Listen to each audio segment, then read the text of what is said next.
The night sky is a beautiful lie. Those glittering stars are separated by a profound darkness so deep and vast it feels like nothing. But that darkness is not empty. It is a hidden ocean, a churning, invisible sea that holds the galaxy together. We call this the interstellar medium. It is the space between the stars, and it is filled with more mysteries than the stars themselves. By the end of this journey, you will see the galaxy not as a collection of lonely lights, but as a single, breathing organism with secrets in its veins. This cosmic ocean is a soup of ghostly gases, strange dust, and forces we are only beginning to comprehend. We will dive into 25 of its deepest puzzles, from the origin of complex molecules that smell of rum to the search for half the universe's missing atoms. What do you think is the most surprising thing hiding in the darkness between the stars? Our first mystery is hiding in plain sight, yet it blankets the entire galaxy in darkness. This is the mystery of cosmic dust. Think of it as the soot of the universe, but this is not simple household dust. These are microscopic grains, smaller than a wavelength of light, forged in the violent deaths of stars. When a massive star explodes as a supernova, or when an aging red giant star gently puffs its outer layers into space, they spew out newly created elements. Carbon, silicon, iron, and oxygen are flung into the void. In the cooling aftermath, these atoms clump together, forming solid particles of graphite, silicates, and even ices. This stardust is the raw material for everything rocky, from asteroids to Earth itself. But here is where the puzzle begins. The math does not add up. When astronomers calculate how much dust should be produced by all the dying stars we observe, the numbers fall short. There seems to be more dust out there than our stellar factories should have supplied.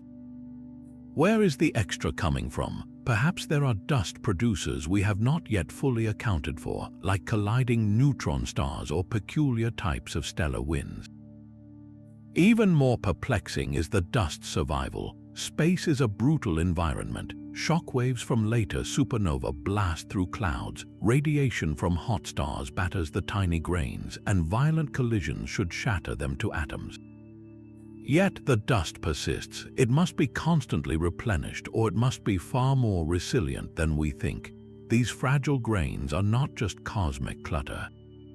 They are essential. They shield forming stars, help gas clouds cool and collapse, and their surfaces are where the first complex molecules, the precursors to life, can safely assemble. The origin of cosmic dust is not a trivial question. It is the mystery of our own origins, written in microscopic specks that dim the light of distant suns. How did something so delicate become the foundation for worlds? These cosmic dust grains are the seeds of worlds, but they float within something far more elusive. If we could weigh the entire universe according to the Big Bang's recipe, we would find a shocking discrepancy. Roughly half of all the normal matter, the atoms that make up everything you see and touch, is simply missing. This is the great missing baryon problem, and it is one of cosmology's most embarrassing puzzles. We are not talking about dark matter, that mysterious substance that outweighs normal matter 5 to 1. This is about the ordinary stuff, the protons and neutrons called baryons that should be here. The math from the afterglow of the Big Bang tells us precisely how much of this ordinary matter was created. Yet when we add up everything we can see, all the stars, galaxies, gas clouds, and planets, we come up short by a staggering 50%. So where did half the atoms in the universe go? The prime suspect is the interstellar medium, but in its most extreme and ghostly form. Astronomers believe the missing baryons are not in bright galaxies, but are instead spread throughout the vast cosmic web, the filamentary structure of the universe. They are hiding in what is called the warm-hot intergalactic medium, or WIM. Picture this as a superheated, incredibly thin fog filling the spaces between galaxy clusters. This gas is so hot, millions of degrees, that it glows not in visible light but in faint X-rays. It is also so diffuse that a volume of it the size of your average bedroom might contain only a single atom. Trying to detect it is like trying to see a whisper in a hurricane. Our telescopes struggle to pick up its faint signal against the brilliant backdrop of the universe. Finding this missing matter is not just about balancing a cosmic ledger. It is crucial for understanding the complete story of how galaxies form and evolve. This hot gas is the reservoir from which galaxies drew their material, and it is the medium through which they interact. Mapping the WIM is like finally seeing the waterways that connect all the islands in an archipelago. We have the maps of the islands, the galaxies, but without the water, we cannot understand how life, or in this case starlight, travels between them.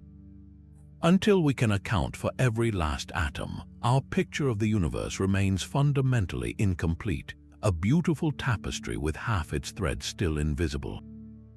That missing matter is hidden in a ghostly fog, but some interstellar secrets leave a clearer signature. Starlight itself holds a chemical fingerprint of the space it travels through. For over a century, astronomers have been staring at a set of mysterious dark lines etched into that light, a cosmic barcode no one can fully decipher. These are the diffuse interstellar bands. When light from a distant star passes through a cloud of interstellar gas and dust, specific colors are absorbed. This creates dark lines in the star's spectrum, each one a telltale mark of a particular atom or molecule, like a unique signature. We know the signatures of hydrogen, helium, and simple molecules. But scattered among these familiar lines are hundreds of others that do not match anything we have ever seen in a lab on Earth. They are the unidentified flying objects of astronomy, persistent, mysterious, and utterly pervasive across the galaxy. We know they come from complex molecules drifting in the interstellar medium. Their very existence tells us the space between stars is not just a simple soup of atoms, but a rich chemical brew. But the exact identity of the molecules creating these bands has remained one of the field's most stubborn puzzles for over 100 years. The leading suspects are large carbon-based molecules. Imagine structures like polycyclic aromatic hydrocarbons, which are essentially tiny, flat flakes of soot or even fullerenes, the famous soccer ball-shaped cages of carbon atoms nicknamed buckyballs. These are sturdy, complex molecules that could survive the harsh interstellar environment. The problem is proving it. Laboratory scientists try to recreate space conditions and measure the light absorbed by candidate molecules, searching for a perfect match to one of the hundreds of mysterious lines. It is a painstaking game of cosmic fingerprint matching. Solving this century-old riddle is not just an academic exercise. These unidentified molecules are likely a major reservoir of cosmic carbon. They are the building blocks for more complex organic chemistry, the kind that could eventually lead to the precursors of life on new worlds.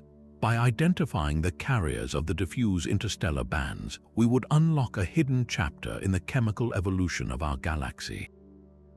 We would know what raw materials are truly floating out there in the dark, waiting to become part of something new.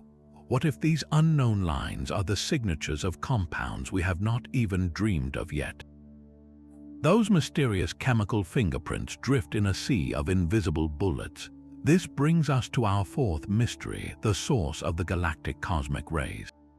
Our entire solar system is constantly being bombarded by these high-energy particles, mostly protons, moving at a staggering 99.99% the speed of light. They are nature's ultimate particle accelerators, and they are coming from somewhere out there in the galaxy. For over a century, we have been trying to find the gun. The prime suspect has long been the shock waves from supernova remnants.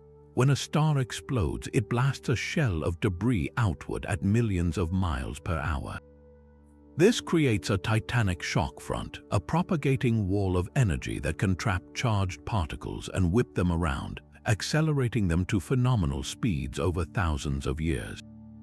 It is a compelling and beautiful theory, a celestial engine recycling stellar death into high-energy radiation. yet the evidence is not a perfect fit. When we analyze the cosmic rays that actually reach Earth, their energy spectrum and their chemical composition do not align perfectly with what our models of supernova accelerators predict.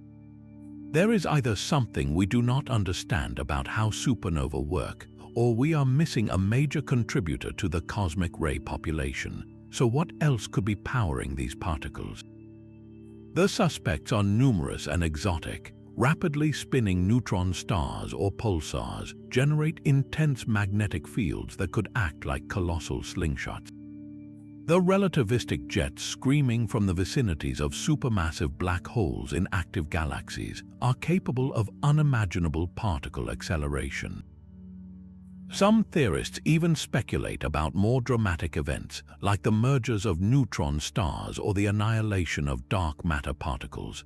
The truth is, our galaxy is likely filled with multiple types of cosmic ray factories, each contributing to the torrent that washes over us.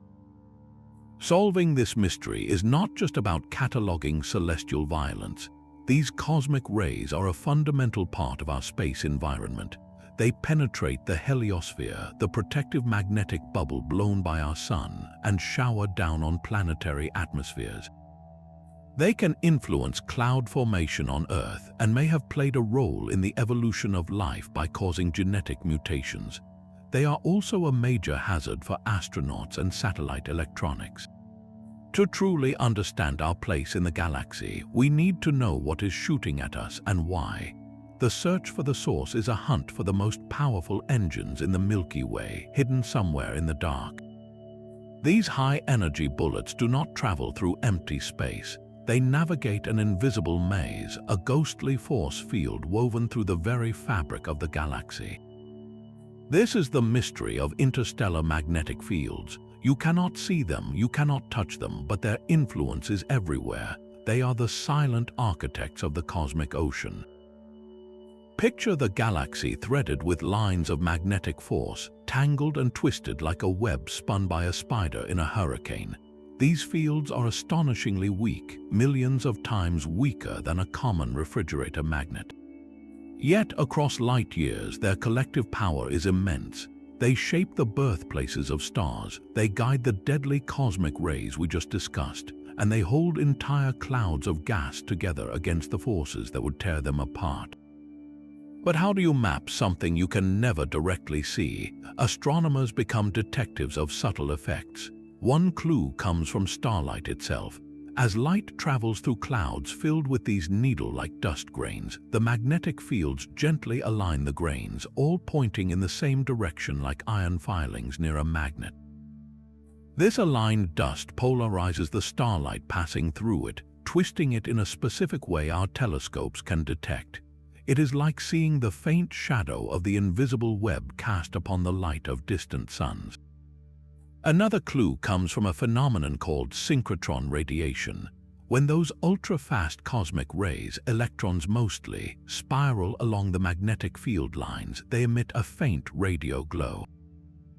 By mapping this radio whisper across the sky, we can trace the outlines of the magnetic fields that confine them.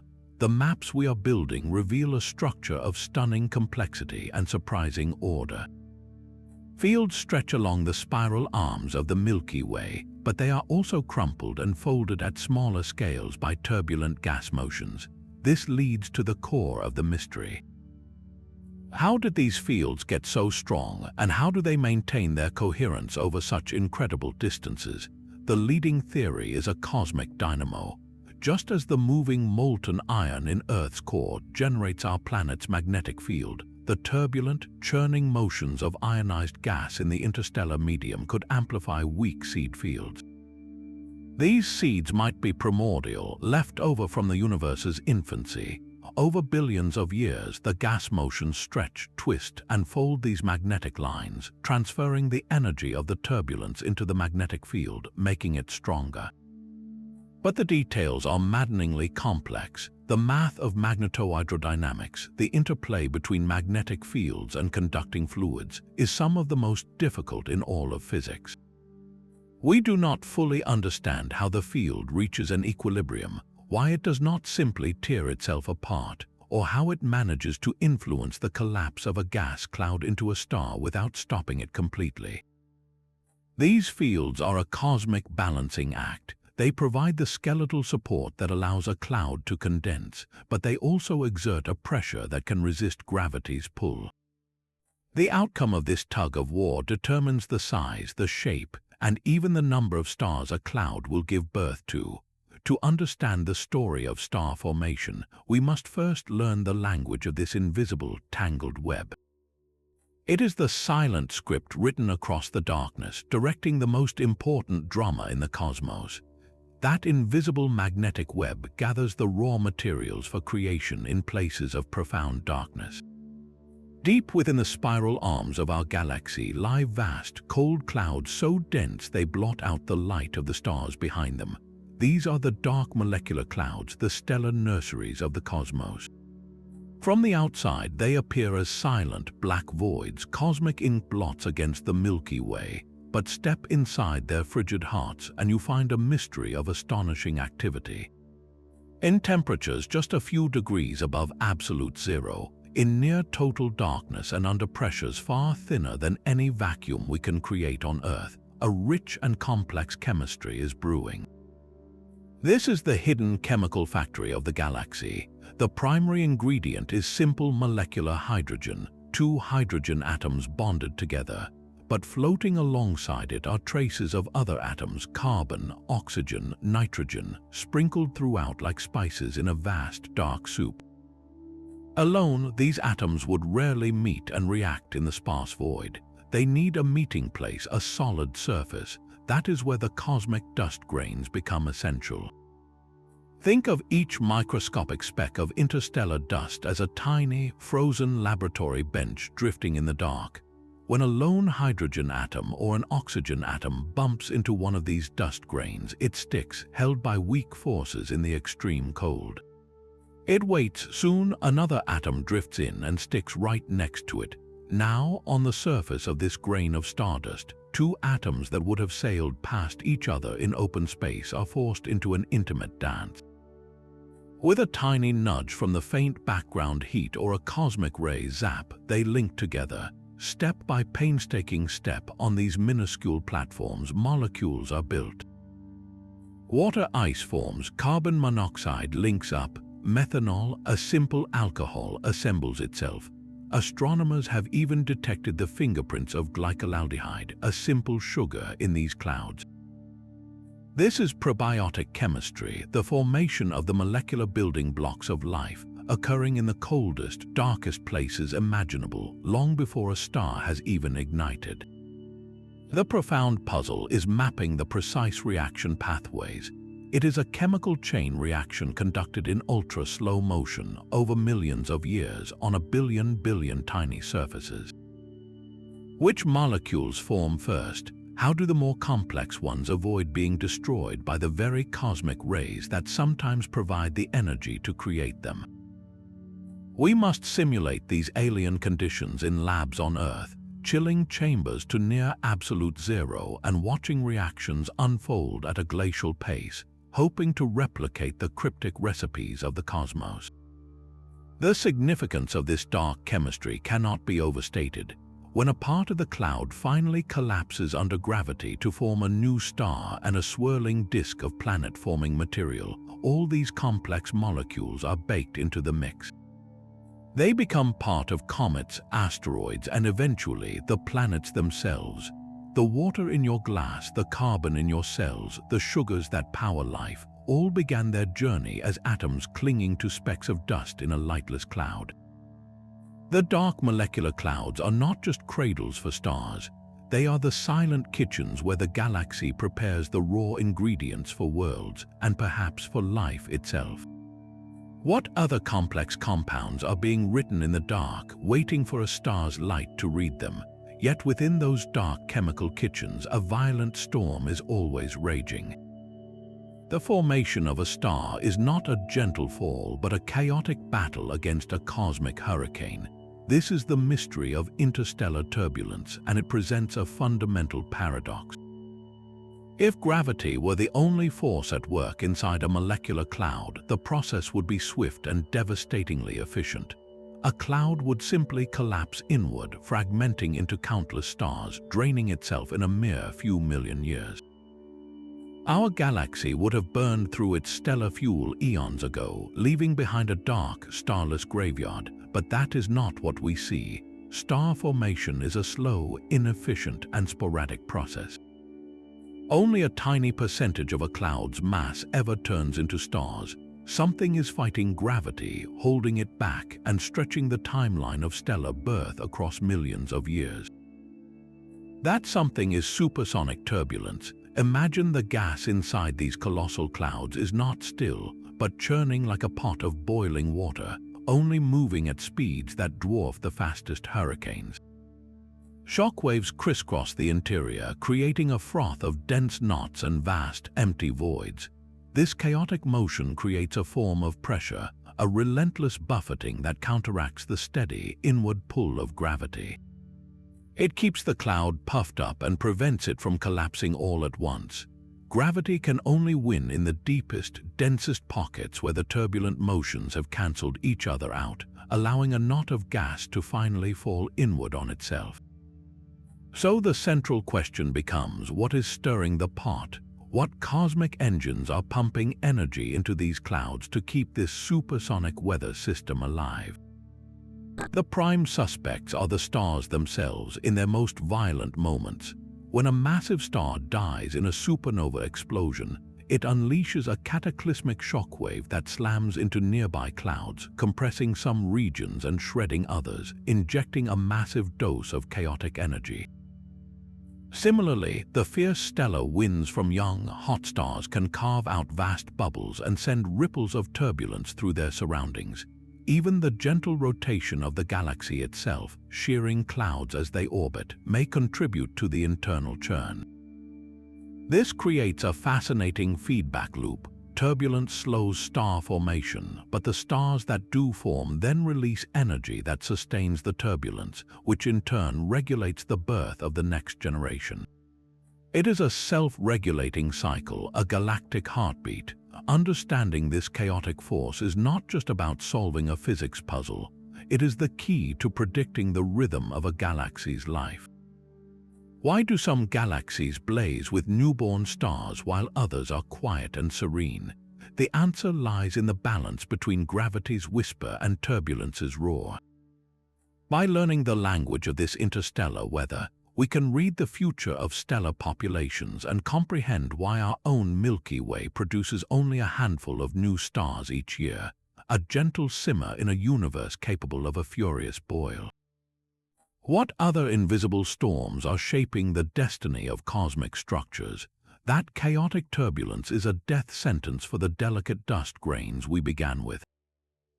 Their journey is a constant fight for survival, a cosmic balancing act between creation and destruction.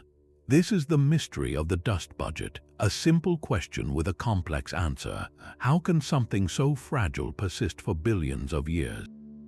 The forces arrayed against a dust grain are terrifying. Drift into a region of hot, ionized gas around a massive star, and you face sputtering. Individual atoms moving at ferocious speeds in the hot gas act like a microscopic sandblaster, knocking atoms right off the grain's surface, slowly eroding it into nothing. A supernova shockwave is far worse. The grain is hit by a wall of plasma moving at millions of miles per hour. The sheer friction from plowing through this dense, fast-moving gas can heat the grain instantly, vaporizing it completely. Even the gentle warmth of a newborn star is a threat. Venture too close, and the intense radiation will heat the grain until its molecules simply fly apart, a process called sublimation. Given the sheer violence of the interstellar environment, our models suggest dust should be annihilated on timescales far shorter than the age of the galaxy. Yet when we look out, we see dust everywhere, in ancient galaxies and newborn stellar nurseries alike. So how does it survive? The answer must lie in a constant, dynamic cycle of death and rebirth. This is the concept of interstellar dust recycling, A grain might be shattered in a shock wave, but its fragments, now individual atoms or small molecules, are not lost. They are simply returned to the gas phase, floating in the cloud. There, they can once again find their way to the surface of another, surviving dust grain, or even serve as the seed for a brand new one. It is a cosmic form of reincarnation where the material of one destroyed grain lives on in its descendants, but recycling alone might not balance the books. Astronomers are now investigating the possibility of rapid, efficient formation pathways that could constantly replenish the supply. Perhaps the cool, dense winds blowing from certain types of aging stars are ideal factories where atoms can quickly condense into grains before they ever escape the star's vicinity. Maybe the expanding ejecta of a supernova itself, as it cools from an unimaginable fireball, provides a perfect environment for dust to condense in enormous quantities, literally rising from its own ashes. Some observations of supernova remnants seem to show just that, clouds of fresh dust forming in the wreckage within mere decades. This turns our understanding on its head. The most destructive events in the universe might also be its most prolific creators. The persistent glow of dust across cosmic time is not a sign of delicate permanence, but of relentless, violent renewal. It is a testament to a galaxy that is constantly tearing itself apart and rebuilding, with every microscopic grain a survivor in an endless war. That fragile dust endures within a galaxy of scorching cavities. While the dark clouds are the cold, dense nurseries, much of interstellar space is actually filled with the opposite, a searing plasma known as the hot ionized medium. This is the galaxy's fever. Imagine the aftermath of a supernova, not just the brilliant flash, but the enduring consequence.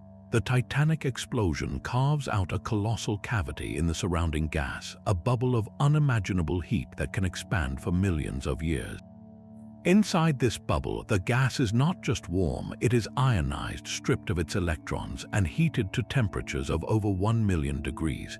This is not a localized phenomenon. So many supernovae have exploded over the Milky Way's lifetime that their bubbles overlap, creating a vast, frothy network of hot plasma that permeates the galactic disk, a Swiss cheese structure where the holes are made of fire.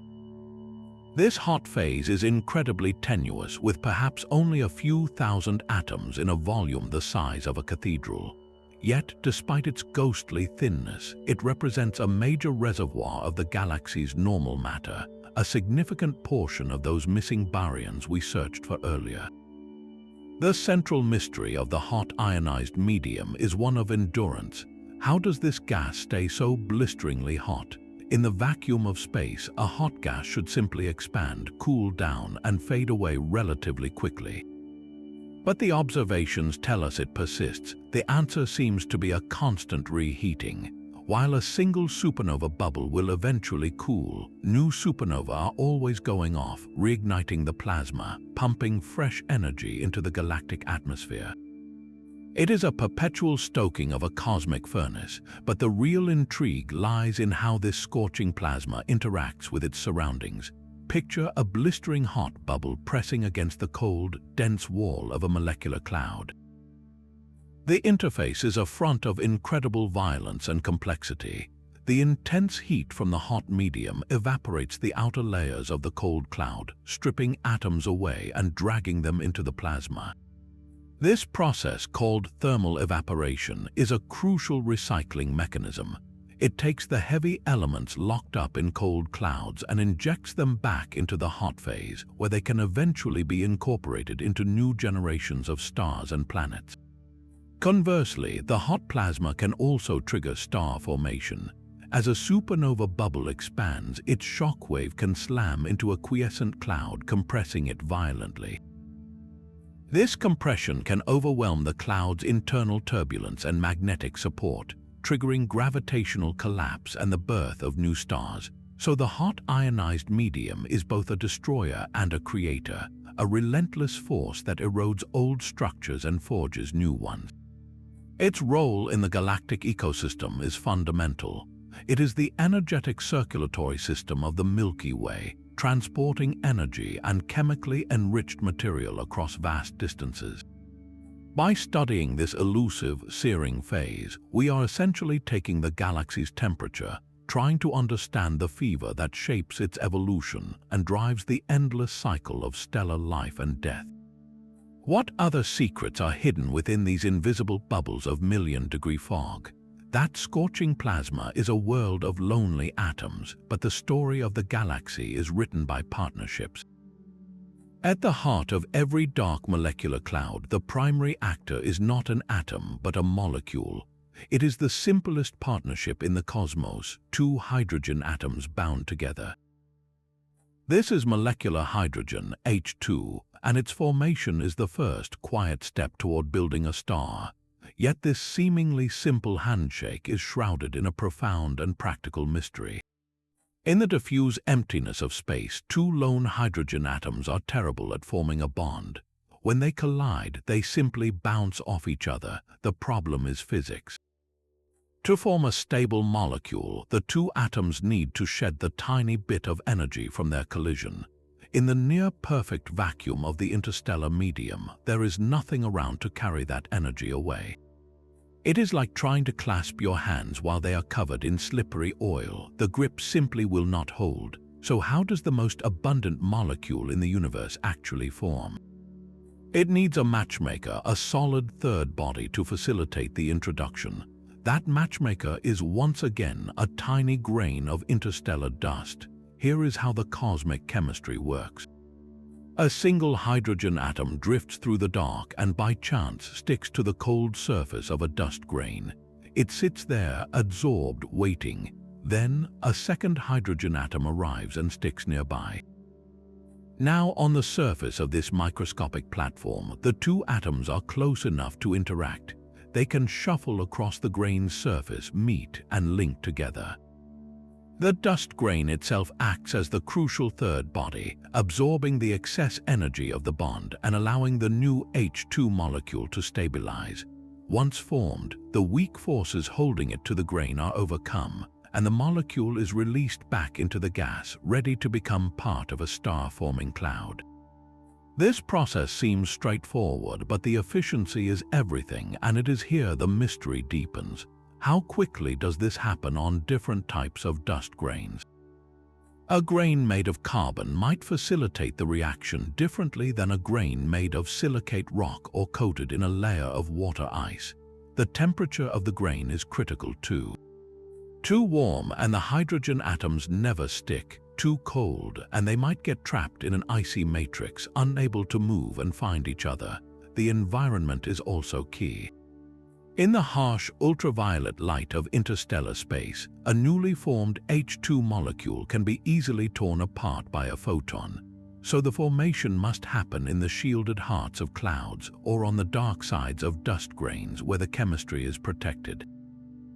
Astronomers run complex computer models and lab experiments trying to pin down the exact rates of this fundamental reaction. Why does this microscopic detail matter so much? Because molecular hydrogen is the primary coolant for a collapsing cloud. Atomic hydrogen is not very efficient at radiating away heat, but when two atoms form a molecule, they can vibrate and rotate, releasing energy in the form of infrared light. This allows a cloud that is beginning to collapse under gravity to shed its heat. As it cools, the internal pressure drops and gravity can win more easily, accelerating the collapse into a protostar. The rate at which H2 forms directly dictates when a cloud becomes unstable and how quickly it fragments into stars. Get the formation rate wrong in your models, and your predictions for star formation across the galaxy become untethered from reality. The entire timeline of galactic evolution, the rhythm of stellar birth, hinges on the quiet, fragile partnership of two hydrogen atoms meeting on a speck of dust in the dark. It is the universe's most important secret handshake. The most important partnership in the cosmos begins with a simple handshake, but the chemistry of the dark does not stop there. In the frigid depths of those same molecular clouds, astronomers have uncovered a scent. It is the aroma of rum and raspberries, a fragrance drifting between the stars.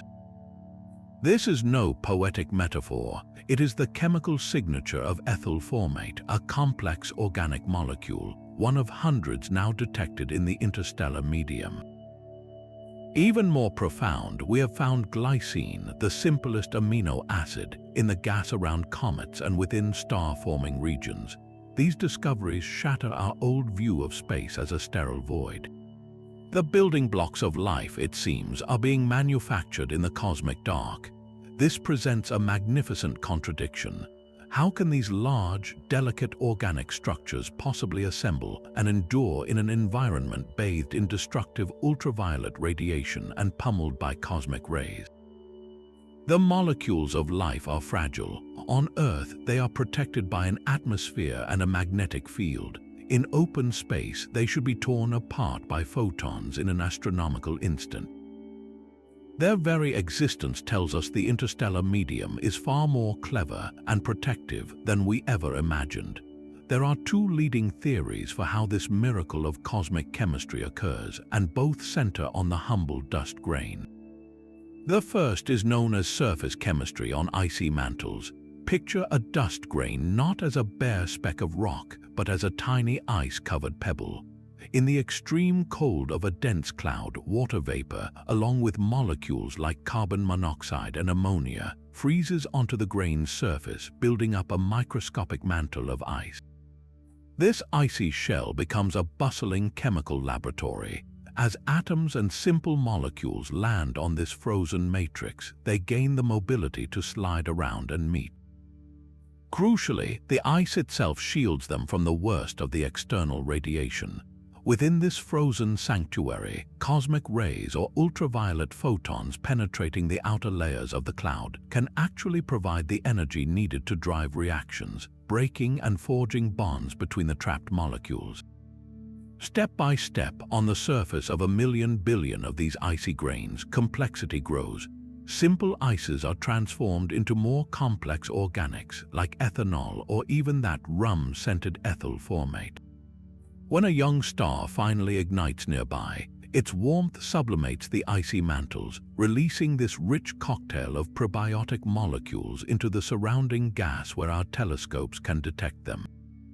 The second theory argues for a more direct path, formation right in the gas phase. Proponents suggest that in the slightly warmer, denser regions of clouds, ion-molecule reactions could build complexity without needing a solid surface. A molecule loses an electron, becoming a reactive ion. This charged particle then attracts and readily bonds with other passing neutrals, building larger structures in a cascade of gas phase collisions. This process might be especially efficient for creating some of the linear carbon chain molecules we see in space. The truth likely involves both pathways, a symphony of chemistry on grains and in the gas, each contributing to the interstellar zoo of molecules. The implications of this discovery ripple far beyond chemistry. It fuels the ancient idea of panspermia, not in the dramatic sense of fully formed life riding on comets, but in a far more plausible and powerful form, molecular panspermia. This theory posits that the fundamental building blocks of life, amino acids, sugars, the components of DNA, are ubiquitous products of cosmic chemistry. They are forged in interstellar clouds, packaged into comets and asteroids during planetary system formation, and then delivered to young worlds like early Earth via impacts. Our planet may not have had to invent life's ingredients from scratch. Instead, it may have been seeded with a starter kit from the stars, a gift from the interstellar medium. If that is true, then the chemical pathway to life is not a rare, freak accident, but a natural and common outcome of galactic evolution. The scent of rum in the void is more than a curiosity. It is a whisper that the universe is inherently organic, and that the raw materials for biology are sewn into the fabric of space itself, waiting for a warm, watery world to begin the next chapter. That cosmic scent of rum drifts through an architecture of astonishing complexity. The interstellar medium is not a simple collection of isolated clouds floating in an empty void. Its true structure is far more chaotic and interconnected, a revelation that forms our 12th mystery. Is the galaxy filled with discrete, billowing clouds, or is it one continuous, frothing substance? Modern observations point decisively to the latter. The interstellar medium is a fractal foam, a cosmic sponge. Picture a vast sea of hot, ionized plasma, the result of overlapping supernova bubbles.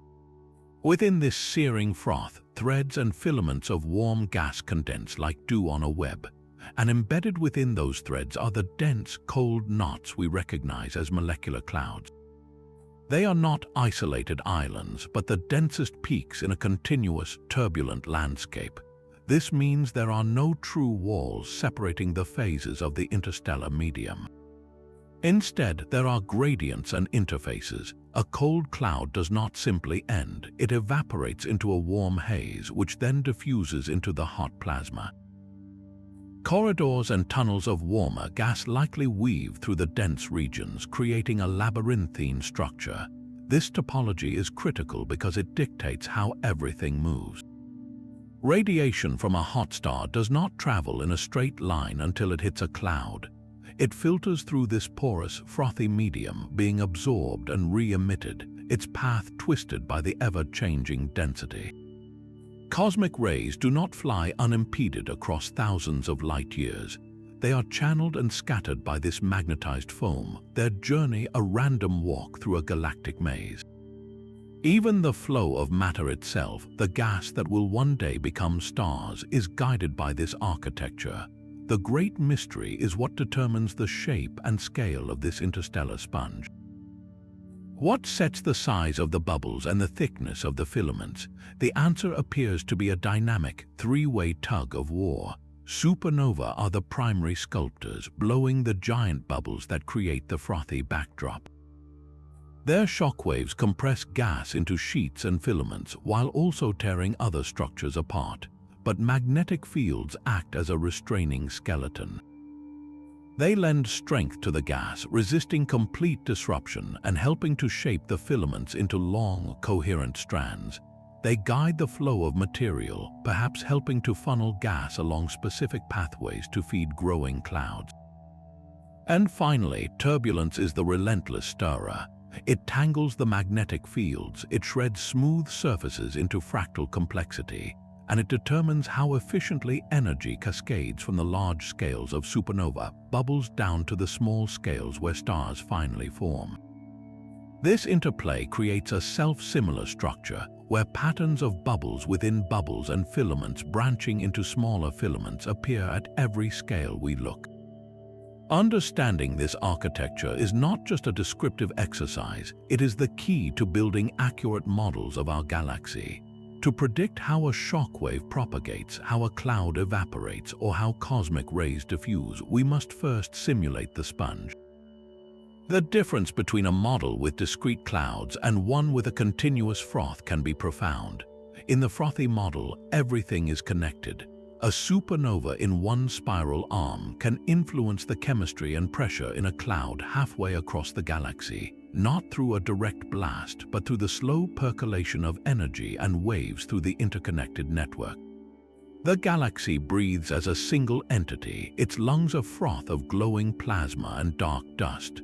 The voids are as important as the knots, for they are the channels through which the galaxy's energy flows. This means the emptiness between the stars is not empty at all. It is a structured, dynamic, and living medium, its topology holding the secret to the rhythm of cosmic evolution. What other galactic processes are hidden within the geometry of this infinite sponge? The architecture of that cosmic sponge is built from particles no larger than a virus, yet each one carries a hidden electric charge. This is the microphysics of interstellar dust, and it transforms these passive specks into active players. A dust grain drifting in space is rarely electrically neutral. It exists in a constant storm of charging and discharging, a microscopic drama with galactic consequences. The primary charger is starlight itself. When a photon of ultraviolet light carrying more energy than visible light strikes a dust grain, it can knock an electron clean off the surface. This process, called photoelectric emission, leaves the grain with a net positive charge. It is a tiny theft happening quadrillions of times a second across the galaxy. But there are other forces at work. In hotter regions filled with plasma, fast-moving electrons and ions constantly collide with grains. Electrons, being lighter and faster, hit more frequently, often sticking and giving the grain a negative charge.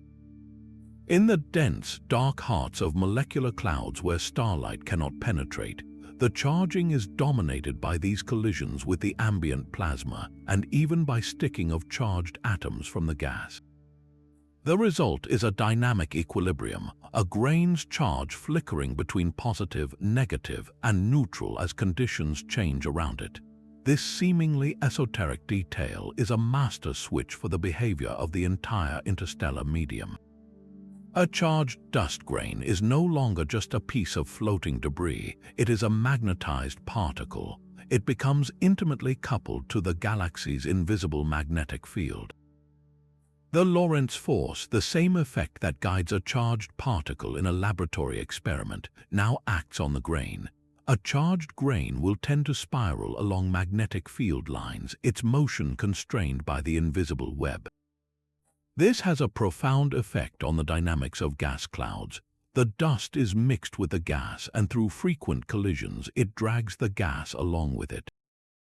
This means the magnetic field, by controlling the charged dust, can indirectly break the motion of the entire cloud, affecting how it rotates, how it collapses, and how it fragments. In the delicate balance between gravity and support that determines star formation, the charge on a dust grain becomes a critical variable in the equation. The central mystery is predicting the precise charge on any given grain at any given time. It is not a simple number. The charge depends on a dizzying array of factors. The size of the grain matters enormously. A larger grain has more surface area to absorb charging particles or emit electrons, but it also has a greater capacity to hold charge. Its composition is crucial. A graphite grain, which is a conductor, will distribute charge evenly and may emit electrons more easily than an insulating silicate grain, which can develop patchy, localized charges. The local environment is everything. The intensity and color of the ambient starlight, the density and temperature of the surrounding plasma, even the presence of other charged grains all feed into a complex, ever-changing calculation. Astronomers must use sophisticated models to estimate a charge distribution, a statistical picture of how many grains are at what charge level in a particular cloud. Getting this wrong can throw off our understanding of fundamental processes. For instance, the beautiful polarization of starlight that reveals magnetic fields relies on the alignment of these needle-like grains. That alignment is driven by a subtle interplay between magnetic forces, gas collisions, and the grain's own rotation, all of which are exquisitely sensitive to its electric charge. If we misjudge the charge, we misread the magnetic field map. Furthermore, this micro-scale charge dictates macro-scale chemistry. On the surface of a positively charged grain, it will attract and more readily bind negative ions or electrons from the gas, altering which chemical reactions are possible. A negatively charged grain will attract positive ions. The charged state of the dust essentially sets the menu for surface chemistry, influencing which complex organic molecules can form in the dark. So the humble dust grain, through the invisible spark of its electric charge, becomes a nexus point. It links the radiation field of stars to the magnetic skeleton of the galaxy, and it directs the chemical pathways that may lead to life. A change in starlight 1 million years ago could have altered the charge on 1 billion grains, which in turn affected how a cloud collapsed, what molecules it forged, and what kind of star system it eventually became. The universe is connected by threads we are only beginning to see, and some of the most powerful are woven from the static cling of microscopic dust. That microscopic static cling is part of a grander galactic-scale pulse. The interstellar medium is not a passive backdrop, but the beating heart of the Milky Way itself. It is the great regulator of galactic evolution. Zoom out to a galaxy-wide perspective, and the central mystery becomes clear. How does this chaotic, multiphase sea actually control the life and death of an entire galaxy? The answer lies in a delicate cosmic-scale balancing act between creation and destruction. The interstellar medium serves two primary, opposing roles. First, it is the vast reservoir for star formation, the cold, dense fuel that gravity will ignite into new suns. Second, and just as crucially, it is the repository for stellar waste. When stars live and die, they do not vanish. They transmute elements. A star like our Sun spends its life fusing hydrogen into helium. More massive stars go further, forging carbon, oxygen, nitrogen, and iron in their cores. In their final, violent acts as supernova, they create even heavier elements like gold, silver, and uranium. All these newly forged atoms are blasted back into the interstellar medium, enriching it. The gas that once formed a first-generation star, composed almost purely of hydrogen and helium from the Big Bang, is now seeded with the heavy elements, the metals, necessary to form rocky planets and ultimately life. This means the galaxy is not a static entity. It is a giant, slow-motion recycling plant. One generation of stars dies, polluting the nursery with the ashes of its creation. The next generation of stars forms from this enriched material, born with a richer chemical heritage. Our own Sun is a product of this process, a third or fourth generation star whose planets are built from stardust forged in the hearts of long-dead giants. But this beautiful cycle contains a paradox, and this is where the greatest unanswered questions lie. The process of star formation is not simply a one-way drain on the gas reservoir. The stars themselves, especially the most massive and violent ones, give back energy and momentum to the medium that birthed them. Astronomers call this galactic feedback, and it is the most powerful, yet least understood, force shaping a galaxy's destiny. Imagine a cluster of massive stars igniting within a giant molecular cloud. Their fierce ultraviolet radiation and powerful stellar winds act like a cosmic blowtorch, heating the surrounding gas, evaporating it, and carving vast cavities. This feedback can actually halt further star formation in that local region by dispersing the very cloud that was giving it birth. On an even more dramatic scale, when these massive stars finally explode as supernova, their combined shockwaves can blow gigantic holes in the galactic disk, potentially driving gas out of the galaxy entirely or heating the remaining medium so much that it cannot cool and form new stars. The most extreme feedback may come from the supermassive black hole at the galaxy's center. When it actively feeds, it can unleash jets and radiation so powerful they can heat the interstellar medium across the entire galaxy, effectively shutting down star formation on a global scale. This creates a critical, unresolved puzzle. How does a galaxy balance this feedback? Why does our Milky Way continue to form a few new stars each year in a gentle simmer, while other galaxies, called ellipticals, have had their star formation completely quenched, leaving them as red and dead collections of ancient stars? The details of this feedback loop, the precise mechanisms and efficiencies, remain one of the grand challenges in astrophysics. It is the mystery of galactic self-regulation. Too little feedback and a galaxy would convert all its gas into stars in a frantic burst, burning out quickly. Too much feedback and it starves itself, cutting off its own future. The interstellar medium is the arena where this battle is fought.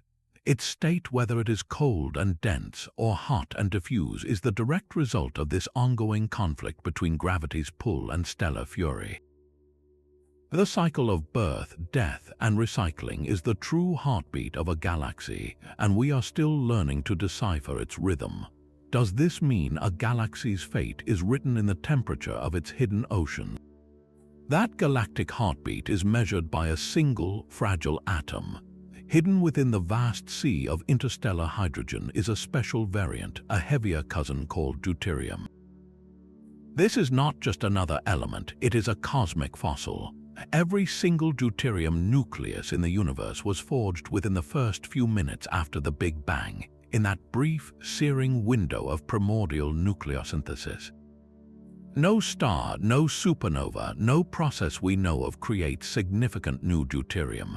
Stars only destroy it. When deuterium is pulled into a star, the intense heat and pressure at the core quickly fuse it into heavier elements like helium-3. It is a one-way trip. This makes deuterium the perfect cosmic gauge.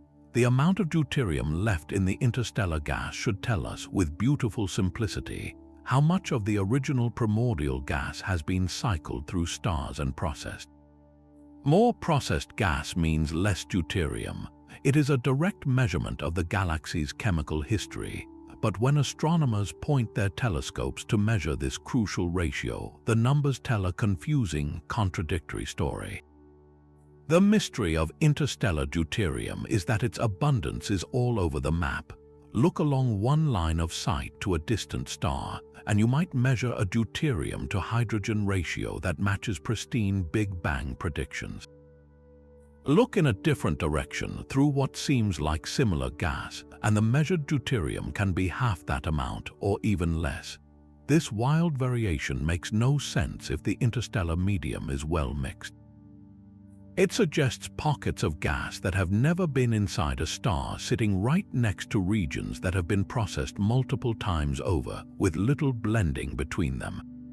Even more puzzling, when astronomers try to calculate a galaxy-wide average, the overall deuterium abundance seems lower than what the most precise models of the Big Bang predict. So where did the missing deuterium go? One possibility is that our understanding of the Big Bang itself needs refinement.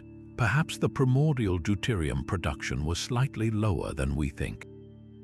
But the cosmic microwave background measurements are so precise that this seems unlikely to be the full answer. The more compelling explanations lie in the complex choreography of the interstellar medium itself. Perhaps deuterium is not just destroyed in stars, but also in other places we have not fully accounted for. Could it be destroyed in the hot, turbulent interfaces between different phases of the interstellar medium, or in the powerful shocks from stellar winds? Maybe deuterium atoms are preferentially locked away in forms we struggle to detect. While we measure deuterium by looking at its absorption of ultraviolet light from distant stars, that method only sees deuterium in its atomic form. What if a significant fraction of it has instead bonded to form heavy water or other deuterium-bearing molecules and frozen onto the surfaces of dust grains? This deuterium-enriched ice would be invisible to our standard ultraviolet measurements, effectively hiding the fossil in plain sight. Another fascinating idea involves the galactic cycle itself. When massive stars die and enrich the medium, they also inject enormous energy. This could drive fountains of hot gas out of the galactic disk, carrying away a deuterium-poor mixture.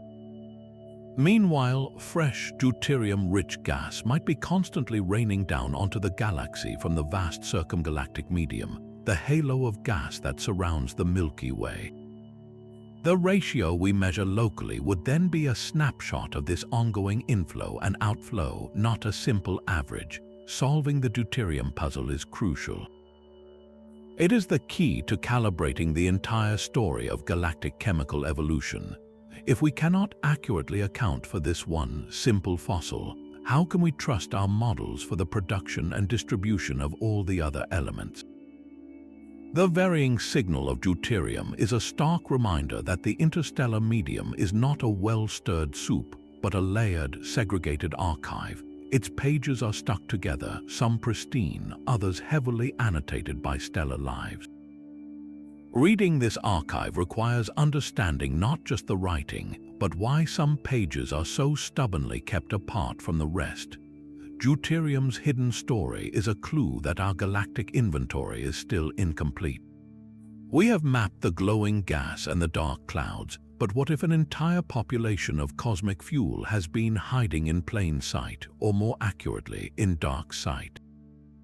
This brings us to the ghost in the machine, the mystery of dark gas. Picture a vast reservoir of molecular hydrogen, the primary fuel for stars, drifting through the galaxy. Normally, we find this H2 by looking for its faithful companion, carbon monoxide. Carbon monoxide molecules, when jostled by collisions in a dense cloud, emit a very specific radio wavelength that our telescopes easily pick up. It has been our standard tracer, our beacon for finding star-forming material for decades. But what if that partnership is not universal? Astronomers made a startling discovery by looking at the sky in a completely different way, not with radio eyes but by detecting gamma rays.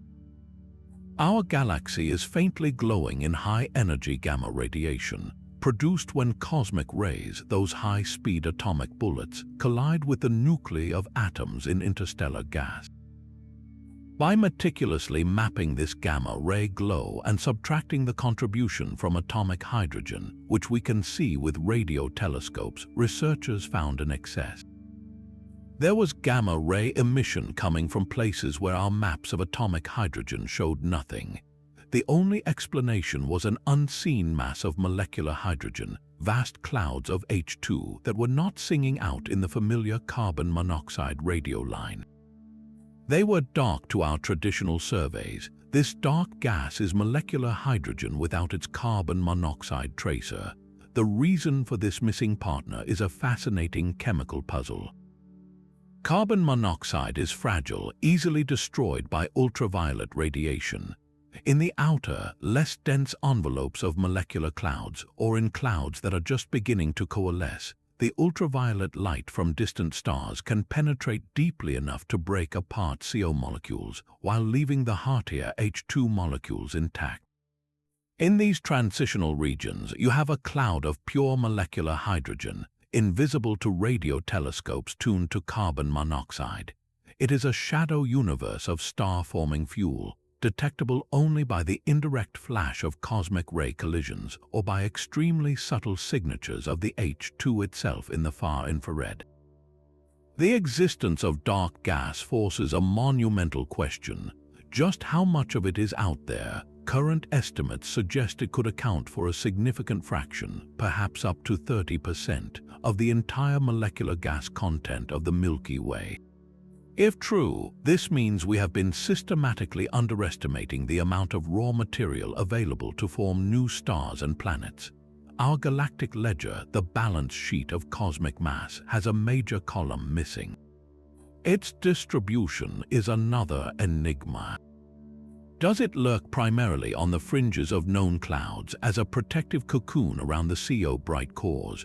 Or does it form entirely separate, vast structures, a hidden skeleton of the galaxy's spiral arms?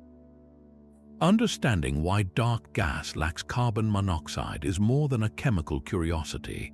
It is a window into the earliest stages of cloud formation and destruction. These may be the birth cradles of clouds or their dying breaths, regions where the interstellar medium is in a state of transition. Finding and mapping this invisible component is like turning on a blacklight in a dark room, revealing patterns and structures we never knew were there. It reminds us that the universe often hides its most important secrets not in the brilliant light, but in the profound silence between the frequencies we know how to hear. What other invisible landscapes are waiting to be revealed by the collisions of unseen bullets? The dark gas is a reservoir of cold potential, but its ultimate fate is decided by a hidden battle over a single, fundamental property: temperature. The interstellar medium exists in a state of perpetual thermal conflict, a cosmic tug of war between heating and cooling. This is not a simple story of hot and cold, but a dynamic, localized struggle that dictates the very nature of the galactic sea. The temperature of a parcel of interstellar gas determines everything. Will it remain a hot, diffuse plasma, a warm atomic fog, or will it cool into a cold, dense molecular cloud ripe for star formation?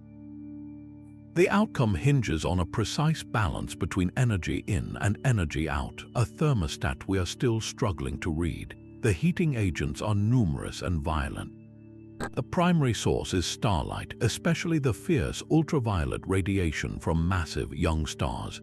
These high-energy photons do not just illuminate, they ionize, stripping electrons from atoms and injecting kinetic energy that translates directly to heat. Cosmic rays, those relentless high-speed particles, provide another pervasive heat source. As they tear through the gas, they ionize atoms and molecules, and the secondary electrons they liberate carry enough energy to heat their surroundings. Even the supersonic turbulence churning through clouds acts as a heater. When those chaotic motions dissipate, much like the energy of a stirred cup of coffee eventually warming the cup, they transfer their kinetic energy into thermal energy of the gas. Supernova shockwaves are the ultimate heating events, blasting regions to millions of degrees in an instant, but the universe is always trying to cool down. For every heating mechanism, there is a cooling process, a way for the gas to shed energy and radiate it away into the void. This is where the chemistry of the gas becomes critical. Atomic hydrogen, the most abundant element, is a poor radiator, but when it collides with other atoms or free electrons, it can be excited and then release a faint photon of ultraviolet light, carrying away a tiny bit of heat. More efficient coolants are molecules and metals. Carbon monoxide, that common tracer, is a superstar coolant. Its rotational lines, like a spinning ice skater throwing off energy, allow it to radiate efficiently in the infrared, helping dense clouds shed heat and collapse. Even trace amounts of heavier elements like oxygen, carbon, and iron, sprinkled through the gas from ancient supernova, provide crucial cooling pathways through a forest of faint emission lines. The great thermodynamic mystery is that the observed temperatures in many regions defy our simple models of equilibrium. If heating and cooling were in perfect local balance, we should be able to predict the temperature of a cloud if we know its density and the local radiation field. Yet time and again, measurements surprise us. Some diffuse clouds are warmer than they should be, while some dense cores are colder. This tells us the balance is not static but dynamic and often non-local. The heat from a distant supernova might be propagating through the frothy medium, warming a cloud from the outside while its interior desperately tries to cool.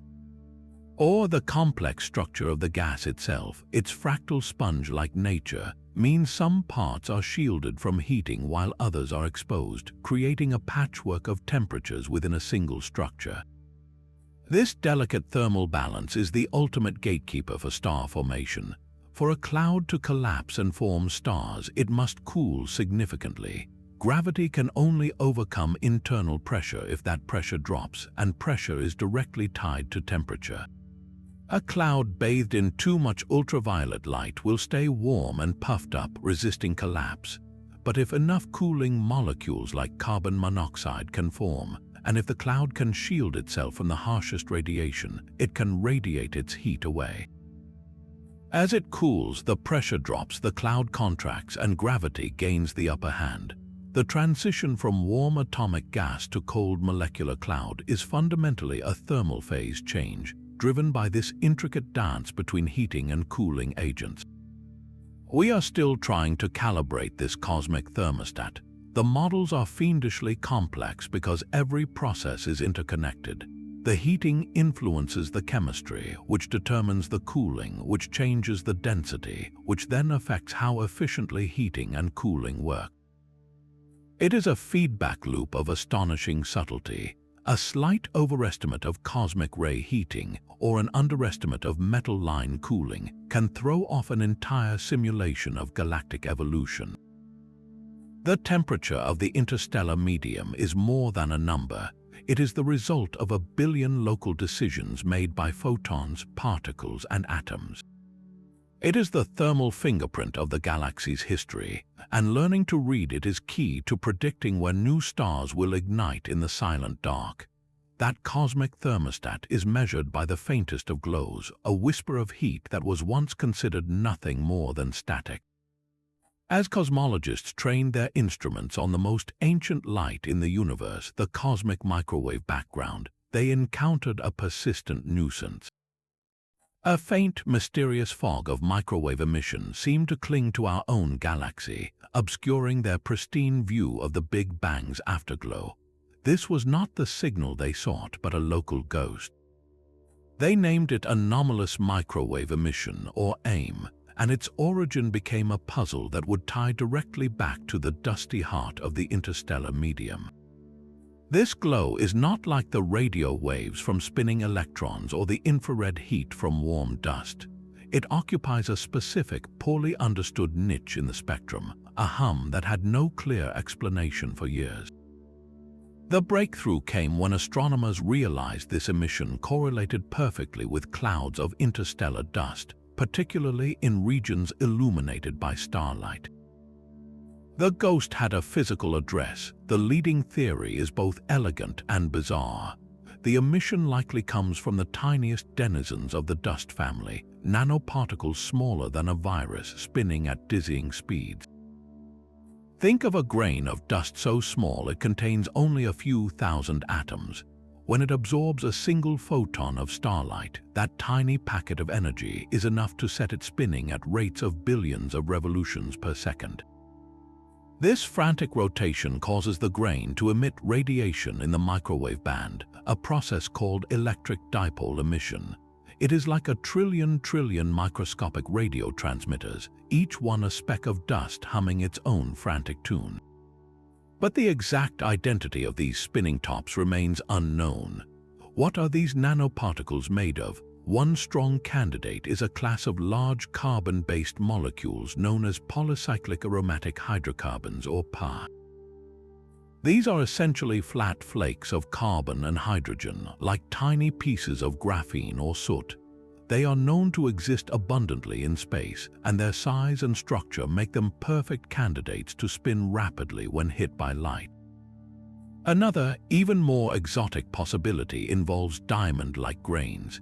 Imagine nanoparticles of carbon arranged in a crystalline structure, essentially nanodiamonds, forged in the atmospheres of carbon-rich stars or in the shocks of supernova. These could also possess the right properties to produce the anomalous glow. The quest to identify the true carrier is a detective story played out across the electromagnetic spectrum. Astronomers search for the unique infrared fingerprints of these candidate molecules in the same clouds that produce the strong AMI signal, looking for a perfect correlation. Laboratory scientists try to recreate the conditions of space to measure the microwave spin of synthetic PAHs or nanodiamonds. Pinpointing the source is crucial for two profound reasons. First, it would solve a fundamental piece of interstellar microphysics. These nanoparticles represent a major but poorly understood component of cosmic dust. They are likely a key reservoir of cosmic carbon and could play an outsized role in surface chemistry and the shielding of molecular clouds. Understanding their nature and abundance would fill a major gap in our model of the galactic ecosystem. Second, and perhaps more urgently, solving the AMI mystery is essential for cosmology. To see the subtle patterns in the cosmic microwave background that tell us about the universe's infancy, scientists must subtract every possible contaminating foreground signal. Anomalous microwave emission is one of the last major foregrounds with significant uncertainty. If we do not know exactly what causes it or how it varies across the sky, we cannot clean our maps perfectly. Any residual noise could be misinterpreted as a feature of the early universe, potentially leading us astray in our understanding of dark energy, inflation, or the nature of the cosmos itself. So this faint galactic static is a barrier between us and the dawn of time. By learning to silence the hum of our own galaxy's spinning dust, we can finally hear the true whisper of creation. What other secrets are disguised as mere noise in the channels of the cosmos? The faint hum of spinning dust is the sound of a galaxy processing its own history. Every speck contains atoms forged in stellar furnaces, and their journey across the light years forms a profound mystery. How do the heavy elements, the metals like oxygen, carbon, and iron, travel from their violent births to the quiet corners where planets form? A supernova explosion is a spectacular but local event. It scatters its enriched debris into a hot, expanding bubble, a chemical island in the vast sea of primordial hydrogen and helium. For these life-critical elements to become part of new stars and worlds, they must escape that bubble and mix into the broader interstellar medium. This is the grand problem of galactic transport. Does the turbulence of the interstellar foam churn and spread these elements evenly, like cream stirred into coffee? Or do they remain in stubborn pockets, creating regions of the galaxy that are chemically rich while others remain pristine deserts? The evidence from our own Milky Way presents a confusing picture. We observe clear metallicity gradients. This means that if you travel from the inner galaxy toward the outer spiral arms, the overall abundance of heavy elements steadily decreases. Stars and gas in the crowded galactic center are metal-rich, having been cycled through many generations of short-lived massive stars. Out in the quieter suburbs, the material is more primordial, less processed. This gradient suggests that mixing is inefficient over galactic scales. The chemical enrichment seems to happen locally and then slowly diffuse outward, perhaps carried by the gentle radial flow of gas or by the migration of stars themselves. But within this broad trend, the details are chaotic. In any given spiral arm, you can find stars of vastly different metallicities sitting relatively close together. This indicates that the interstellar medium is not a well-blended smoothie. Instead, it is a chunky stew where pockets of older, metal-poor gas can survive for billions of years alongside veins of recently enriched material. The mechanisms for even limited mixing are incredibly complex. Supernova bubbles can blow holes in the galactic disk, sometimes breaking out and venting their metal-rich gas high above the plane. This gas then cools and falls back down in a galactic fountain, raining enriched material over a wider area. Spiral density waves, the grand patterns that define the arms, can also shuffle gas around, stirring the pot on a massive scale. Yet, the persistence of the metallicity gradient tells us this stirring is gentle and incomplete. The galaxy remembers its history in its chemistry. This transport puzzle is not just about mapping ingredients, it is about the very recipe for planets like our own. Earth is built from a specific mix of elements: silicon, iron, oxygen, carbon. For a rocky, life-bearing world to form, its parent star must have formed from a cloud that was enriched to just the right level. Too few metals and you get a gas giant with no solid core. Too many, and the dynamics of planet formation might be disrupted. The journey of a single iron atom from the core of a dying star to the crust of a planet is an epic voyage spanning billions of years and countless light years. It must survive being blasted into space, avoid falling into a black hole, condense onto a dust grain, survive the collapse of a new solar nebula, and finally accrete into a world. The fact that we are here, made of such stardust, is proof that this transport, however messy and inefficient, ultimately works. But the path it took and the timescales involved remain written in the faint chemical signatures of stars across the Milky Way, a scattered diary we are still learning to read. That chemical journey across the galaxy often ends with a cataclysm. A supernova remnant is the universe's most violent sculptor, and its interaction with the interstellar medium is a masterclass in cosmic chaos. When a massive star exhausts its fuel, its core collapses in a fraction of a second, triggering an explosion that outshines an entire galaxy. The outer layers are blasted outward at speeds exceeding 10% the speed of light, a supersonic shockwave of stellar debris. This is not an explosion in a vacuum, it is a bomb detonated in an ocean. The shockwave plows into the surrounding interstellar medium, a wall of fire meeting a fog of gas and dust. The collision creates a fleeting, high-energy laboratory, a natural particle accelerator and furnace where we can witness physics under the most extreme conditions imaginable. The first puzzle is one of efficiency. The supernova unleashes an almost inconceivable amount of energy, equivalent to the Sun's entire lifetime output released in a single brilliant flash. But how much of that titanic energy is actually transferred to the interstellar medium? The shockwave does two things. It sweeps up the ambient gas, piling it into a dense, bright shell that we see as the beautiful filamentary nebula. And it heats the gas to millions of degrees, causing it to glow in X-rays. Yet, observations suggest the process is messy and inefficient. A significant portion of the energy might be lost to neutrinos during the collapse, or it might simply radiate away as light before it can push on the gas.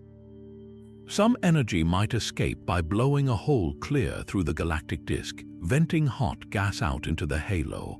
Measuring the true mechanical punch of a supernova is critical for understanding how these events stir and heat the galactic pot. The second great question is whether this violence is creative or destructive. Does a supernova remnant trigger new star formation, or does it snuff it out?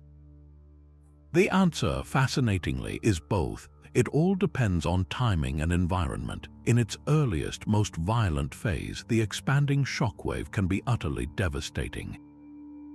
It can rip apart a nearby molecular cloud, tearing it apart with turbulent fury and evaporating its gas, effectively sterilizing a region of future stellar births. But as the remnant ages over tens of thousands of years, it slows down. The shock front becomes a more gentle, compressive wave. When this slower-moving wall of pressure encounters a dense cloud, it can squeeze it. This compression can overwhelm the cloud's internal support, tipping the balance in favor of gravity and triggering the collapse of new stellar seeds. We see evidence of this in places where young star clusters are found on the rims of old, expanding supernova shells. The remnant becomes a cosmic snowplow, gathering material into a dense, fertile ridge where the next generation can take root. The third, and perhaps most profound, puzzle happens right at the shock front itself. This is where we believe the majority of galactic cosmic rays are born. The theory is called diffusive shock acceleration. Picture the chaotic boundary where the supersonic ejector slams into the stationary interstellar gas. It is a region of tangled magnetic fields and incredible turbulence. A charged particle, a proton or an electron, can get caught in this maelstrom. It bounces back and forth across the shock front, trapped by magnetic mirrors, gaining a little speed with each crossing. Over time, it is whipped to relativistic velocities, becoming a cosmic ray bullet. But the precise mechanism is devilishly complex. How are particles injected into this acceleration process in the first place? How do the magnetic fields become amplified to such incredible strength right at the shock? Observations of supernova remnants in gamma rays, the light produced when cosmic rays interact, provide tantalizing clues, but a complete picture of this natural accelerator still eludes us. By studying these titanic collisions, we are not just watching stellar death. We are observing the primary engine of galactic feedback. Supernova remnants are the great recyclers and regulators. They disperse enriched material, they stir the interstellar soup, they heat the galactic atmosphere, and they potentially plant the seeds for new stars. They connect the life cycle of stars to the ecology of the entire galaxy. In the violent aftermath of a star's death, we find the forces that write the future of everything around it. But those supernova remnants are not the only source of fresh material raining down on the galactic disk. Far above the starry plane of the Milky Way, ghostly fleets of gas are sailing through the darkness. These are the high-velocity clouds, and their very existence challenges our understanding of the galaxy's boundaries. Picture vast structures, some spanning thousands of light-years, composed primarily of neutral hydrogen. They drift in the galactic halo, the sparse outer atmosphere of the Milky Way. What makes them truly strange is their motion. They are moving at speeds that have nothing to do with the orderly rotation of the galaxy's disk. Some are streaking inward at hundreds of kilometers per second, as if falling from a great height. Others seem to be on odd, looping orbits, they are interlopers from a realm we are only beginning to map. The central mystery is their origin. Where did these colossal clouds come from, and what force set them on their peculiar paths? Astronomers have several compelling and competing theories. One idea is that they are primordial fossils, leftovers from the very formation of the Milky Way itself. In this scenario, when our galaxy coalesced from the cosmic web billions of years ago, not all of the gas collapsed smoothly into the disk.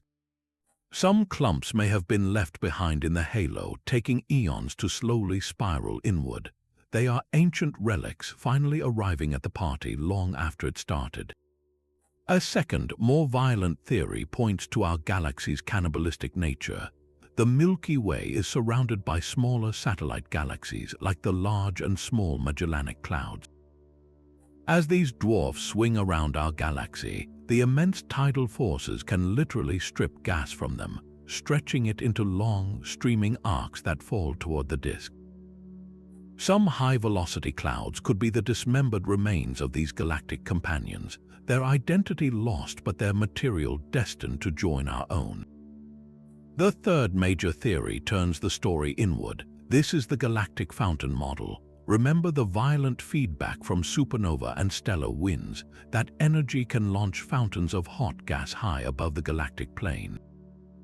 This gas travels upward, cools over millions of years, condenses into clouds, and then falls back down under gravity, raining fresh material onto the disk. In this view, high-velocity clouds are not invaders but returning citizens, part of the galaxy's own circulatory system. The truth likely involves all three processes. Some clouds are intergalactic immigrants, some are shredded satellites, and some are recycled galactic material. Telling them apart is a detective's challenge, requiring precise measurements of their chemical composition. Gas that has been cycled through stars will be enriched with heavy elements, while pristine, primordial gas from the intergalactic medium will be almost pure hydrogen and helium. Observations so far show a mix suggesting multiple origins. Their ultimate fate, however, is clear. These clouds are falling into the Milky Way's gravitational well. When they eventually collide with the thicker gas of the galactic disk, the impact will compress them, potentially triggering new waves of star formation. They are a primary source of galactic accretion, the process by which a galaxy gathers fresh fuel from its surroundings to keep making stars over billions of years. Without this inflow, a galaxy would eventually consume all its available gas and starve, its stellar fires flickering out. The silent descent of these high-velocity clouds is therefore a lifeline. They represent the galaxy's connection to the vast reservoirs of the circumgalactic medium, the thin, hot gas that envelops it. By studying these enigmatic travelers, we are watching the Milky Way breathe in, a slow, deep inhalation that will determine its future brightness. What other invisible rivers are flowing into the galaxy, unseen and unheard? The silent rain of high-velocity clouds is a gentle infusion, but the interstellar medium is also pierced by a relentless, invisible radiation. We have already met cosmic rays as mysterious high-speed bullets, but their true role is far more subtle. They are the ghostly chemists of the dark, while starlight, especially harsh ultraviolet, is the great sculptor of the outer cloud layers. It cannot penetrate the dense, dusty hearts of molecular clouds. In those lightless nurseries, cosmic rays become the dominant source of energy. A single high-energy proton can tear through the cloud, colliding with molecules and stripping away electrons, creating reactive ions. This act of ionization is the spark that ignites a hidden chemical furnace. The newly formed ion, now hungry for an electron, will aggressively pull a molecule from the gas or steal an atom from a dust grain, triggering a cascade of reactions. This process can build complexity, transforming simple molecules like molecular hydrogen and carbon monoxide into more elaborate species, including the precursors to organic compounds. The profound puzzle is that we do not know the exact recipe. The cosmic ray flux is not constant. It varies from place to place in the galaxy. influenced by nearby supernova remnants or the shielding of magnetic fields. A cloud bathed in a higher flux of these particles will have a radically different internal chemistry than a shielded cloud just a few light years away. In one, the enhanced ionization might drive the rapid production of complex organic molecules on icy grain mantles. In another, that same intense radiation could be destructive, breaking apart delicate molecular chains as quickly as they form. This invisible variability means that two seemingly identical clouds could be brewing utterly different chemical soups, setting divergent paths for any planetary systems that later coalesce there. This places cosmic rays at the very heart of the probiotic mystery. The chemistry they drive in a dark cloud becomes the inherited chemistry of a protoplanetary disk. If a cloud's cosmic ray environment favored the production of certain amino acids or sugars, those molecules could be baked into comets and asteroids, later delivered to young, rocky worlds. The cosmic ray flux during a solar system's gestation might be a hidden factor in its potential for life. It is a staggering thought that the habitability of a distant exoplanet could be influenced in part by the ancient, unseen particle rain that fell upon its birth cloud millions of years before its star even ignited. We are only beginning to measure these variations and model their chemical consequences, trying to read the invisible writing left by these atomic bullets on the fabric of future worlds. The ghostly chemistry of cosmic rays unfolds within a galaxy threaded by invisible lines of force, a structure we can only see because of a subtle theft of light. Starlight reaching us from distant suns carries a hidden signature, a faint twist in its orientation called polarization. This is not a property of the stars themselves, but a fingerprint left by the journey through the interstellar medium. It is caused by the precise alignment of countless needle-like dust grains, all pointing in the same direction like a cosmic compass. Their orientation is our primary window into the galaxy's magnetic field, but the reason they align at all is a beautiful and intricate puzzle. Why should these microscopic specks, buffeted by random collisions with gas atoms, choose to spin in unison with an invisible force? The answer lies in a delicate balance of torques and forces acting on a grain's rotation. If dust grains were perfect spheres, they would spin randomly, tumbling in every direction. But interstellar dust is not spherical. Observations strongly suggest the grains are elongated, more like microscopic rods or flattened disks. This asymmetry is the key. A non-spherical grain spinning in a magnetic field experiences a subtle braking force if its material is even slightly magnetic. This process, called paramagnetic relaxation, works because the grain's material is not a perfect superconductor. As the grain spins, its imperfect magnetism causes a tiny lag in its internal magnetization compared to the external field. This lag creates a drag, a torque that slowly forces the grain's axis of rotation to align perpendicular to the magnetic field lines.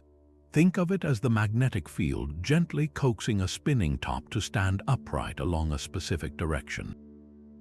It is a slow, steady process, but over millions of years in a quiet cloud, it could bring order to chaos. However, many astronomers believe paramagnetic relaxation alone is too weak and too slow, especially in the more turbulent, diffuse regions of the interstellar medium. A competing and perhaps dominant theory involves the power of starlight itself.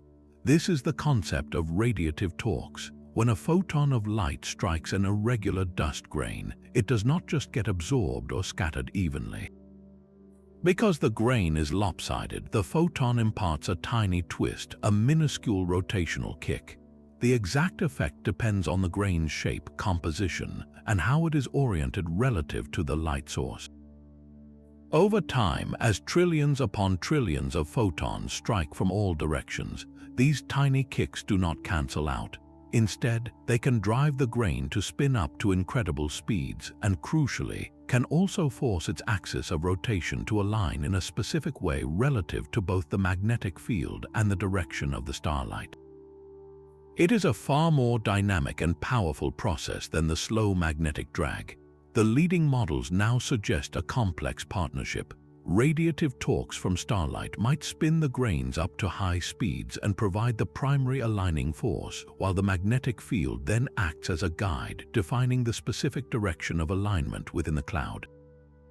The grain's rapid rotation causes it to behave like a tiny gyroscope, and the magnetic field provides the stable framework around which that gyroscope processes, locking the alignment into the field's orientation. This interplay is exquisitely sensitive to the grain's properties. A grain made of graphite aligns differently than one made of silicate. A grain coated in a mantle of ice will respond to radiation differently than a bare, rocky core. Even the size is critical, as smaller grains are spun more easily by random collisions with gas atoms, which can fight against the aligning forces. This is not an academic debate about microscopic physics. The correctness of our alignment theory directly impacts how we read the most important maps of our galaxy. When we measure the polarization of starlight, we translate that twist into a map of magnetic field direction. But if we misunderstand the mechanism, we might misread the map. For instance, if radiative torques dominate and align grains relative to both starlight and the magnetic field in a complex way, the polarization pattern we see could be a convolution of both effects, not a pure tracer of the field. Interpreting these maps incorrectly would mean we are drawing the galaxy's magnetic skeleton with a distorted lens. Furthermore, understanding alignment is fundamental to the grain's own survival and dynamics. A rapidly spinning, aligned grain will experience different forces as it moves through the magnetized gas. It will drift differently, it will collide with other grains at different angles, and its charged surface will interact with the plasma in unique ways. The silent, ordered spin of a dust grain is a nexus where the radiation field of stars, the magnetic architecture of the galaxy, and the microphysics of the solid state all converge. By deciphering why these tiny specks choose to point in the same direction, we are learning to read the true handwriting of the forces that sculpt the darkness. The silent spin of dust grains reveals a hidden world of extremes. Beyond the familiar specks that dim starlight lies a shadow population of particles, both unimaginably small and surprisingly large, whose existence reshapes our understanding of the interstellar medium. This is the mystery of the cosmic dust distribution, a puzzle that stretches from the scale of molecules to the scale of viruses. At the smallest end, we find the transiently heated nanoparticles. Imagine a grain so tiny it contains only a few hundred atoms. When this minuscule speck absorbs a single photon of ultraviolet starlight, the event is not a gentle warming. It is a cataclysm. That one photon carries enough energy to blast the entire grain to temperatures of over 1,000 degrees in an instant. For a fleeting moment, that nanoparticle glows like a microscopic star in the infrared, before it rapidly radiates all that heat away and plunges back into the frigid darkness of space. These particles are not in equilibrium, they are in a state of constant, violent fluctuation. They dominate the infrared emission we see from many interstellar clouds, creating a warm, diffuse glow that had no clear explanation for years. What are these tiny, volatile specks made of? Are they fragments of larger grains shattered by cosmic collisions, or are they built atom by atom from the gas, condensing like soot in a stellar wind? Their composition is a key piece of the puzzle, as it determines how they absorb light and how hot they get. On the opposite end of the spectrum are the large macromolecular compounds. These are not dust grains in the traditional sense, but sprawling organic molecules. The most famous candidates are the polycyclic aromatic hydrocarbons, or PAH. Picture flat, flaky molecules like tiny hexagons of chicken wire made from carbon and hydrogen atoms. They can contain dozens or even hundreds of atoms, putting them in a strange borderland between a molecule and a solid particle. They are incredibly robust, able to survive the harsh radiation fields that would destroy simpler compounds. When they absorb ultraviolet light, they do not heat up like the nanoparticles. Instead, they vibrate in specific ways and re-emit a distinctive set of infrared bands, a chemical fingerprint we see across the galaxy. Their presence is a direct signal that the interstellar medium is not just mineral, it is profoundly organic. The central question is whether these two extremes, the tiny, heated nanoparticles and the large, flaky pHs, are related. Are they part of a continuous family with pHs representing the very largest of the small grains, or are they entirely separate populations with different origins? Some scientists theorize a life cycle. Large pH molecules might be the building blocks that stick together to form the very smallest graphite grains. Conversely, the shattering of larger silicate or carbon grains in interstellar shocks could produce a cascade of fragments down to the size of pHs and even smaller. This cycle would mean the interstellar medium is constantly processing its solid material, breaking it down and building it up in an endless loop. The behavior of these extreme particles is anything but minor. They dominate the thermal and chemical state of vast regions. Because they are so efficient at absorbing starlight, they become the primary heaters of the interstellar gas in many environments. The photoelectric effect we discussed earlier, where a grain emits an electron after absorbing light, is most efficient for these very small particles. They are the galaxy's primary photoelectric converters, turning starlight into thermal energy for the gas, effectively setting the temperature of entire cloud complexes. Chemically, their surface area is immense. Though each individual particle is tiny, their collective surface area dwarfs that of the larger classical dust grains.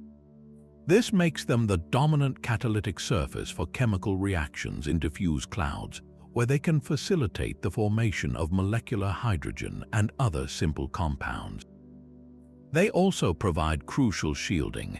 A cloud filled with a haze of these small particles can block destructive ultraviolet radiation from penetrating deeply, creating safe zones in the interior where more complex, fragile molecules can form and survive. Their population dictates the very habitability of interstellar chemistry. If we misjudge their numbers or their properties, our models of how clouds cool, collapse, and form stars become untethered from reality. The full census of these shadow particles, from the tiniest vibrating speck to the largest organic flake, remains one of the great unsolved inventories of the cosmos. We are still learning what the darkness is made of on the smallest scales, and every new answer reveals how these invisible specks write the rules for everything larger. These shadow particles drift through a galaxy of stark contrasts, where fire meets ice in a silent, slow-motion war. Our final mystery lies not in any single cloud or hot bubble, but in the frontiers between them. The interface between different phases of the interstellar medium is a place of profound transformation. These are not clean, sharp boundaries like the surface of a pond.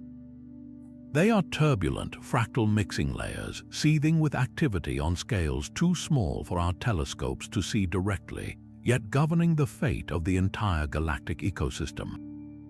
Picture the edge of a cold, dark molecular cloud, a fortress of dense gas and dust. Just beyond its borders rages the million-degree plasma of the hot ionized medium. Where these two extremes meet, a maelstrom unfolds. The physics here is a contest between three brutal processes. First, there is thermal conduction. Heat, by its very nature, flows from hot to cold. The searing electrons from the hot plasma can stream into the cold cloud, delivering their energy like a microscopic invasion, heating the cloud's outer layers from the outside in. This leads to the second process, cloud evaporation.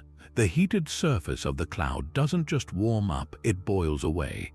Atoms are torn from the cloud, stripped off and dragged into the hot flow, enriching the plasma with heavy elements that were once locked in icy darkness.